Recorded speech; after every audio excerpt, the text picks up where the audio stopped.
All right, guys, I had to come live with you guys. I'm going to start working on the monthly reads for March and probably the love readings first. I'm not quite sure, but I did want to bring forth a message for you guys. If you're not familiar, I'm HB Marlana. Uh, I will be also putting out the monthly reads for those of you who are on Patreon. I mean, the weekly love readings for those of you who are on Patreon quite soon, actually today. So, but I did just want to bring just a tidbit of information. We just had the moon. We just had a full moon on the 27th. We have a lot of other planetary alignments. And I must say, what I've been feeling, and I did want to come live with you guys, so I will soon, especially for the Divine Feminine, the energy shift readings or whatever.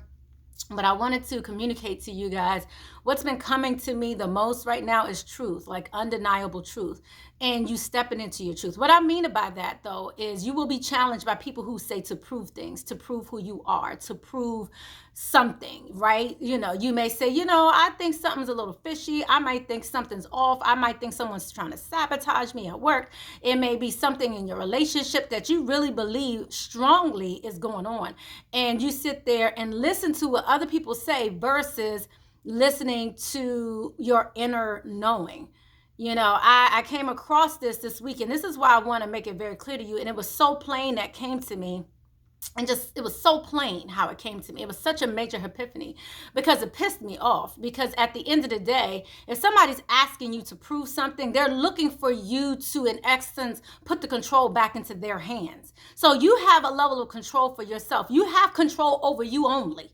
Right? And then somebody's going to sit there and tell you to prove something or and then put it back in their hands so they can then make the decision on whether or not you're correct or if you're wrong.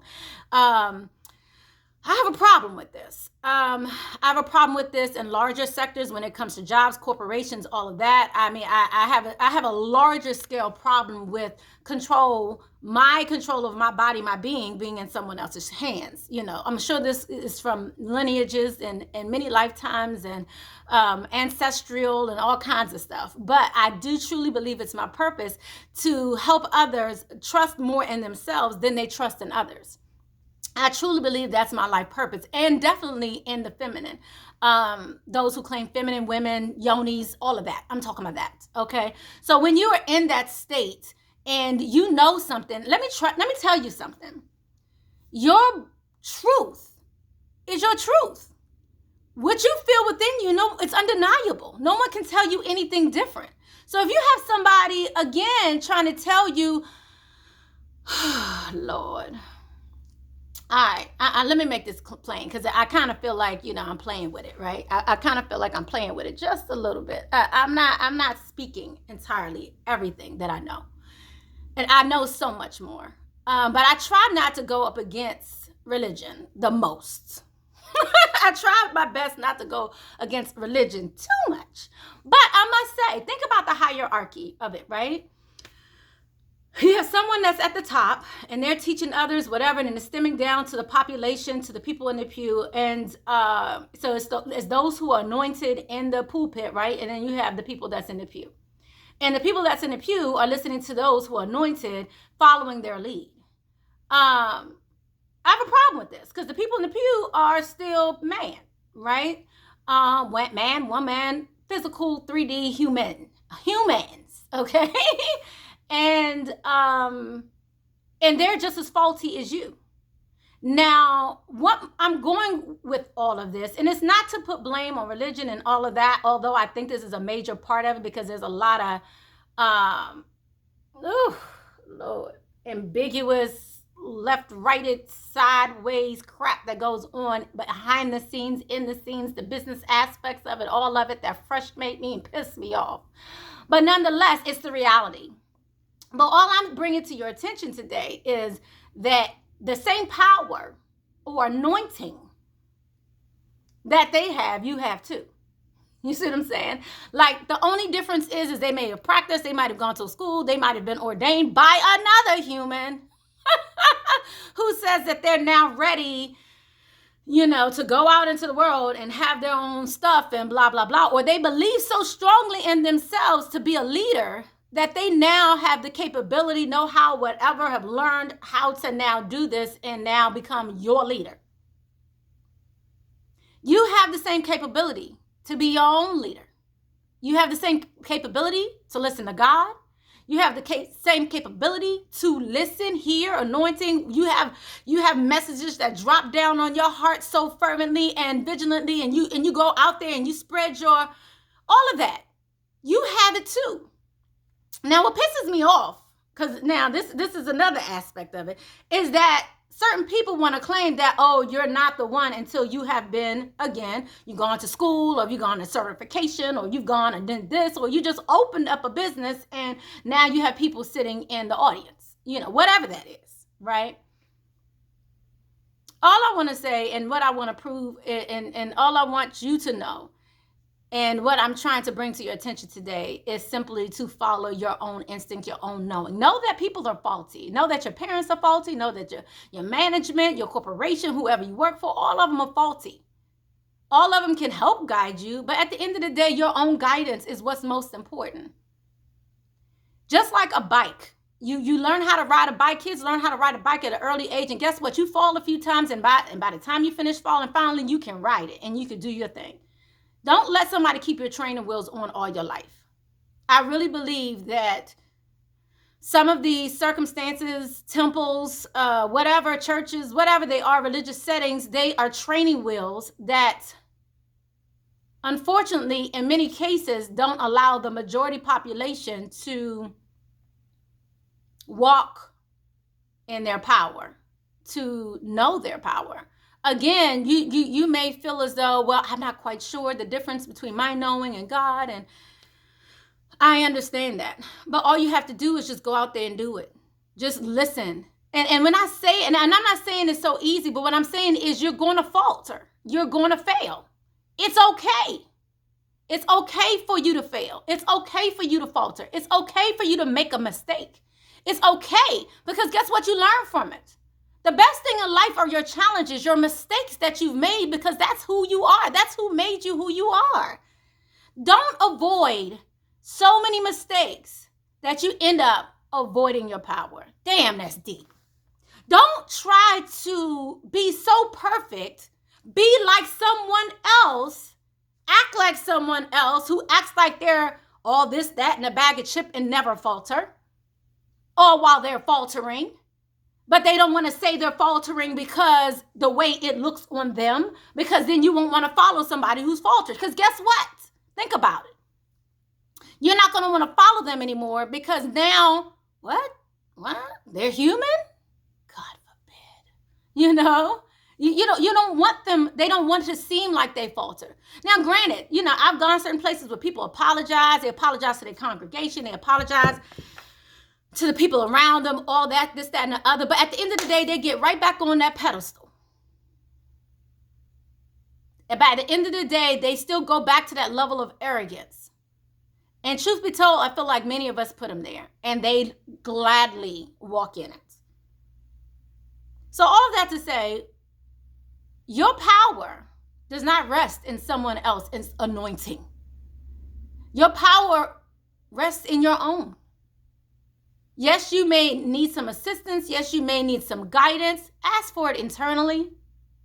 If you can't get it internally because you just don't get it, sure, ask externally. But what I'm telling you is, do not hold on so tightly to this external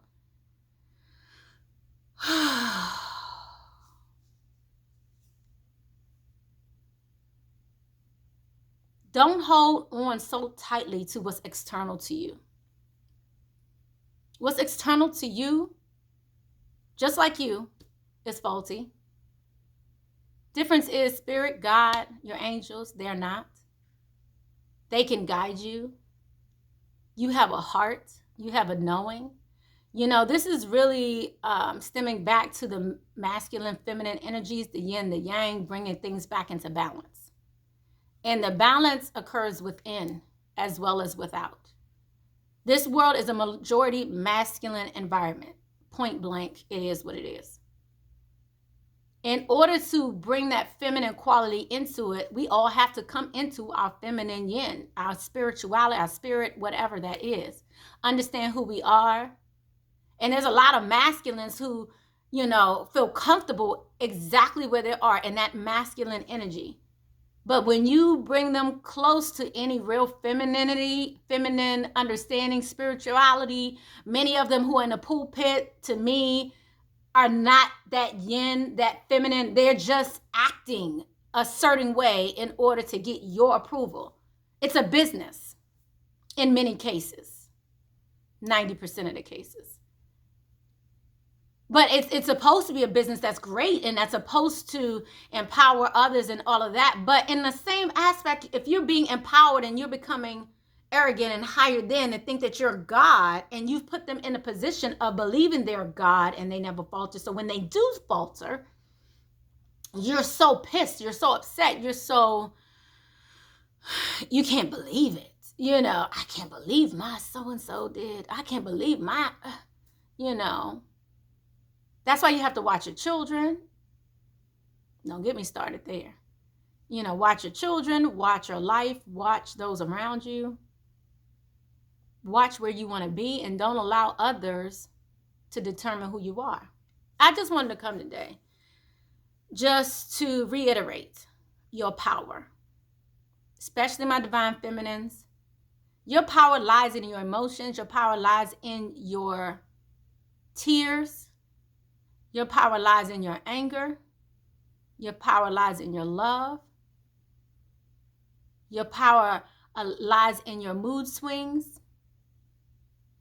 Don't let someone belittle who you are. Your power is in all these things. Others will lead you to believe it is not. That your power lies in something different, or in them, or in something else, or in someone else. Don't fall for it.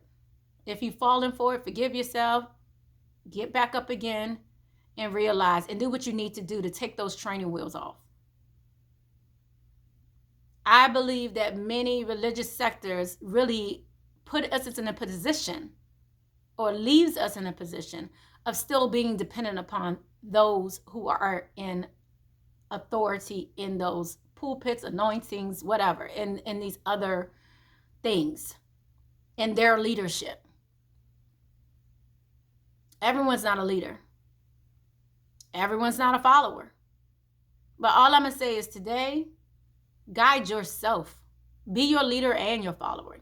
Be your leader and your following. Follow you. Learn who internally you are. So many of us don't even know who we are because we're too busy being like somebody else or trying to be like somebody else. You can't be me. I can't be you. I don't want to be them. I don't want it. I thought about it at one point. I actually thought about it at one point that I was going to move into religion and move further into that aspect. And I was like, I don't want that. I don't want the rules, the regulations, the authority of man over me. No.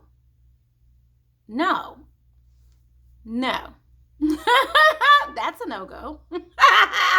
Not today. No. So what do? You go out there and you speak your own truth, the way you want to speak it, the way you've lived it. And what's wrong with that? Nothing. Don't allow yourself to stay on training wheels all your life. Eventually, you want to ride the bike. Sometimes you will fall. So you want two wheels. Stay up, stay balanced. But if you're counting on other people, family, religion, friends, past way of thinking, upbringing, and all of that, following other people and their perception, all of that, those are the training wheels. Take them off. Yes, you may fall. It's okay. Don't feel guilty. Forgive yourself, all of this. Because we're so hell-bent on not being embarrassed, hell-bent on not being what other people tell us we're supposed to be, or not being successful in what they expect from us. No more. Say no. Say no to that. Say no to the stereotypes. Say no to the expectations. Say no to all of it. Say no to it. Know where your strength lies. It's within. Take the training wheels off. Be real with yourself. Be real with others. And you'll never fail. Truth is the only real way. Your truth, not someone else's, not someone's perception of truth. What they speak in while they're anointed in their place of authority is their perception of the truth, period. What is your perception of the truth? Even if it's the same, it's all good, but how did you get there? Did you arrive there through your own, through their heart or through your own heart, through their purpose or through your own purpose, through their way of thinking or through your own way of thinking, through their knowing or through your own knowing, through their love of God or through your own love of God? Too many of us are faking it, and too many of us are following those who are faking it. I had a conversation with someone, I want to say last week, and they wanted me to help them kind of bring something to the light in a religious sector. And I was just like, because people, tend to follow people in high authority, and they don't want people to leave because of people faltering. And I said, you know what? Maybe it's about time that they leave. It's about time that a lot of this crumbles, because a lot of it's not real. A lot of things we deal with are not real. The justice system is not real. There's a lot of things out here that we live every day that's not real. Money, what is it backed by? Right. Is it still backed by gold? Is that real? like, don't get me started with politics. But the point is, what all is real to you is maybe not real to someone else, and what's real to someone else maybe is not real for you. It may not be for you. So if you step away, don't feel guilty. If you move along a different path, don't feel bad. It's okay. I feel like many of us end up in situations, marriages, loves of our lives and all of that, and then we tend to forget who we are. But many cases, you never knew who you were in the first place. And that's why you enthralled and fell in love and melted right into someone else, because you didn't know who you were. You never gave yourself time to know who you were, right? So if you don't give yourself time to know who you are, anyone can manipulate you. If you don't have any perspective, you can always be swayed. Someone told me a few weeks ago, I asked them, well, why did you reach out to me about ... They said you looked non-confrontational. I'm just saying. Non-confrontational me? You saw that in me? And you're anointed? If you knew, if God told you that, I don't want to listen to that one. I'm just saying. Because I'm far from it. Right? So anyway, just wanted to come with you guys today. I'll be bringing out your reading soon. I may skip out on the monthly March and just go straight to the love. I'm going to take a little bit of a break this month. I am extremely tired. My crown chakra is opening very widely, and the messages that are coming through are very exhausting. So I'm going to do what I can, get it out. Please forgive my tardiness, and I will see you guys soon. Love you. Blessings, love, and light. Do the darn thing. Chicken wing.